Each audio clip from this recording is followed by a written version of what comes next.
నేను నాదెండ్ల మనోహరన్ నేను శాసనం ద్వారా నిర్మితమైన భారత రాజ్యాంగం పట్ల నిజమైన విశ్వాసం విధేయత చూపుతానని భారతదేశ సార్వభౌమాధికారాన్ని సమగ్రతను కాపాడుతానని ఆంధ్రప్రదేశ్ రాష్ట్ర మంత్రిగా నా కర్తవ్యాలను శ్రద్ధతో అంతఃకరణ శుద్ధితో నిర్వహిస్తానని భయం కానీ పక్షపాతం కానీ రాగద్వేషాలు కానీ లేకుండా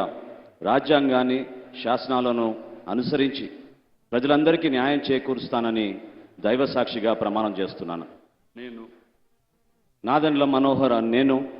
ఆంధ్రప్రదేశ్ రాష్ట్ర మంత్రిగా నా పరిశీలనకు వచ్చిన లేదా నాకు తెలియవచ్చిన ఏ విషయాన్ని నా కర్తవ్యాలను సక్రమంగా నిర్వహించేందుకు అవసరమైన మేరకు తప్ప ప్రత్యక్షంగా కానీ పరోక్షంగా కానీ ఏ వ్యక్తికి లేదా వ్యక్తులకు తెలియపరచనని లేదా వెల్లడించనని దైవ సాక్షిగా ప్రమాణం చేస్తున్నాను.